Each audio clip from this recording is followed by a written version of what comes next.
तो सिटी हलचल की चर्चा, और सिटी हलचल की चर्चा हर तरफ अलग अलग ढंग से घूमती है और हमारे पास वही फीडबैक आते हैं जो आप महसूस करते हैं।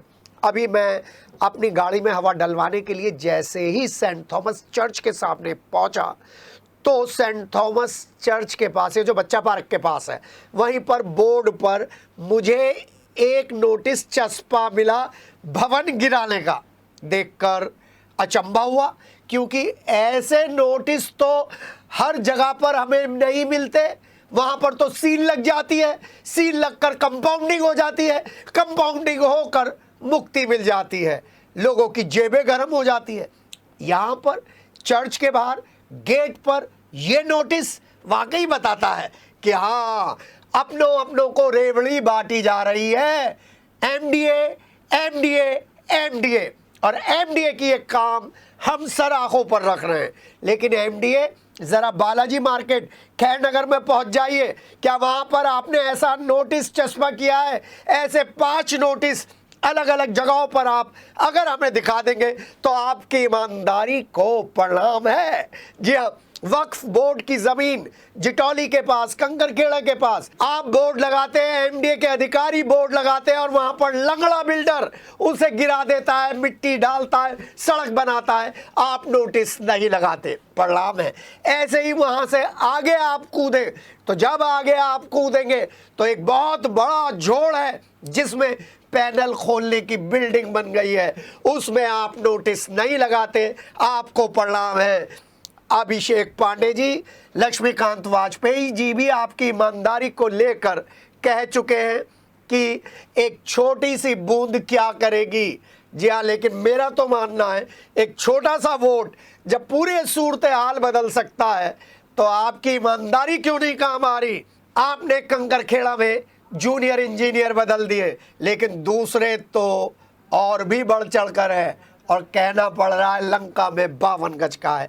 एमडीए, वीसी और एमडीए सचिव और प्रवर्तन अधिकारी से हम एक सवाल पूछ रहे हैं, जिन लोगों के तबादले हो चुके हैं उनको आप रिलीव क्यों नहीं कर रहे हैं?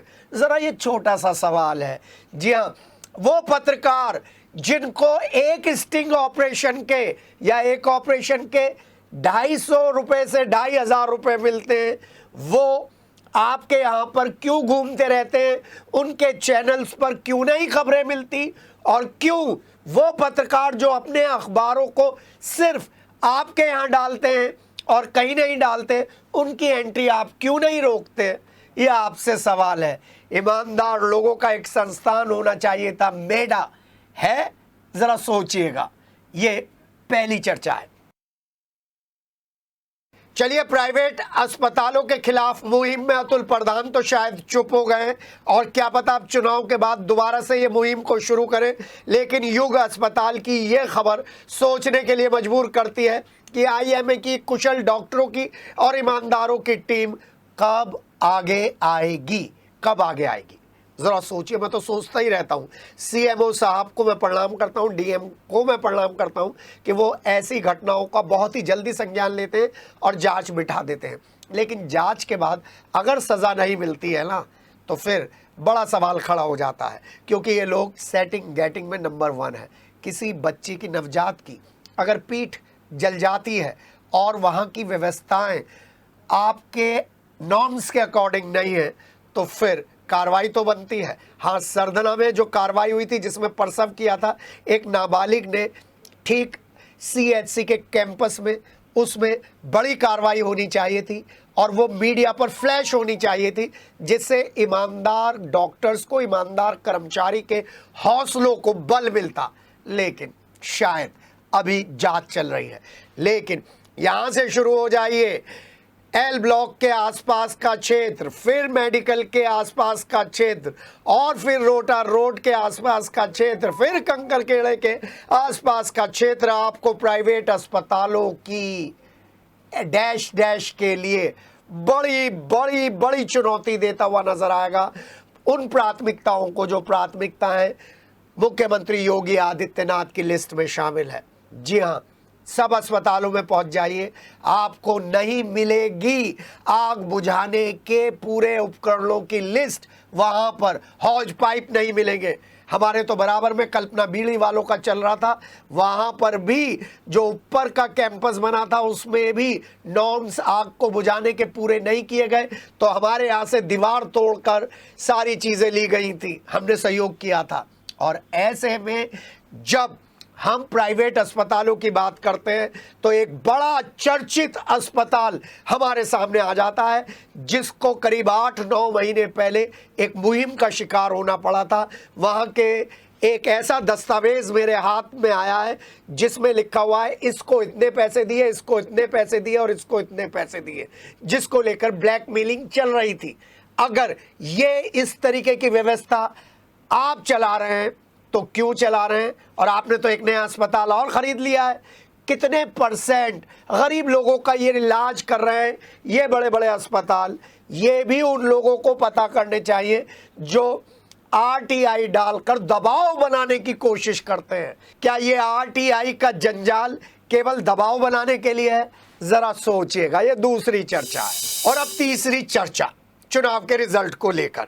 और जब चुनाव के रिजल्ट को लेकर मेरे सामने वर्तमान सांसद अरुण गोविल जी का एक इंटरव्यू आया तो मैं देखकर चुपचाप हो गया, सकते में आ गया। मैंने कहा हमारे यहाँ के तो सांसद ऐसे नहीं हुआ करते हैं।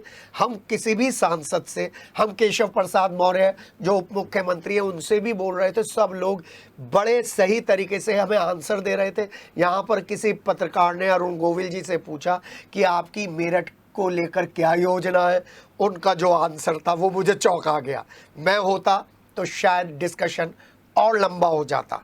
उन्होंने पूछा मेरठ के लिए क्या योजना है, तो मेरठ के नवनिर्वाचित सांसद अरुण गोविल जी ने कहा मैं आपको अपनी योजनाएं क्यों बताऊं, मैं अपनी योजनाएं खुद चलाऊंगा।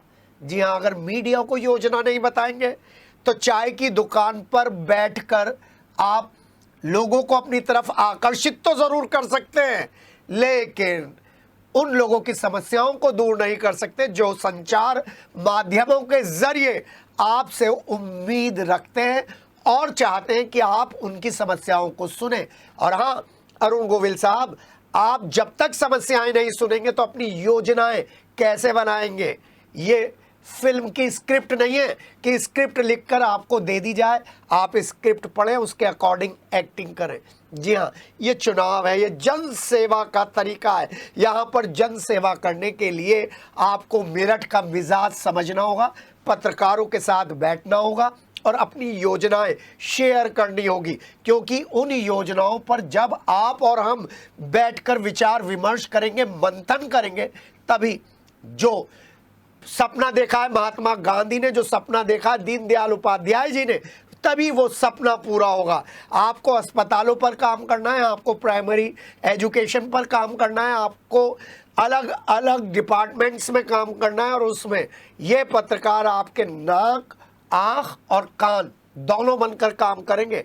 लेकिन आपकी जो जीवा है वो अगर प्यार से इन्हें बुला लेगी और इनके सवालों का जवाब प्यार से दे देगी, तंज भरे अंदाज में नहीं देगी, तो चीज़ें आसान हो जाएंगी आपके लिए भी और हमारे लिए भी। मैंने तो अभी तक हमेशा सत्तारूढ़ पार्टी की जितनी भी पॉलिसीज़ होती हैं, प्रशासनिक अधिकारियों की जितनी भी पॉलिसीज़ होती हैं, सिटी हलचल के माध्यम से हम लोगों ने कोशिश की है कि वो जन जन तक पहुँचे। लेकिन योजनाएं आप अपने पास तक रखेंगे तो कैसे काम होगा?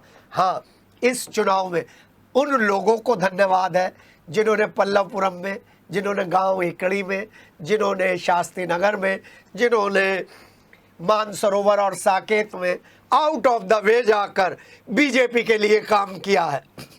उसमें एमएलसी धर्मेंद्र भारद्वाज भी हैं, उसमें सोमेंद्र तोमर भी हैं, उसमें वो लोग भी हैं जो बूथों के मैनेजमेंट में स्पेशल काम कर रहे थे। वो स्पेशल काम क्या है ये सब बीजेपी के लोग जानते हैं। और देखिए सिटी हलचल की कितनी बड़ी पकड़ है। हमने तो पहले ही कह दिया था जीत होगी तो 5000 के करीब होगी और हार होगी तो 1 लाख से। तो देखिए जीत 5000 के करीब ही है और हार होती तो कितनी बड़ी होती। क्योंकि ये जो हमें फीडबैक मिलता है ये आपसे मिलता है, जनता से मिलता है, प्रतिनिधियों से मिलता है। और हमारे लिए तो ना काऊ से दोस्ती ना काऊ से बैर, हम सबकी मनाते खैर। इसलिए सत्तारूढ़ भी विपक्ष भी हम पर बराबर पूरा सम्मान देता है, हमें स्पेस देता है और हम उस स्पेस के मुताबिक जनता की समस्याएं उनके सामने रखते हैं और आपके साथ शेयर करते हैं। अरुण गोविल जी, आपकी योजनाओं का हमें इंतज़ार रहेगा जब आप सही टोन में मीडिया के साथ बात करेंगे। कमल दत्त जी, सुरेश जैन ऋतुराज जी, पुराने सांसद राजेंद्र अग्रवाल जी, राज्यसभा सांसद डॉक्टर लक्ष्मीकांत वाजपेयी जी, हमारी इस टोन पर जो हमने ऑब्जेक्शन उठाया है उस पर ध्यान देंगे, सुनेंगे, क्योंकि अरुण गोविल जी अभी नए नए हैं, उन्हें मेरठ का मिजाज समझने में मुश्किलात आएंगी, परेशानी आएंगी। आप उन्हें गाइडलाइंस दीजिए। फिलहाल हमें दीजिए इजाज़त। नमस्कार।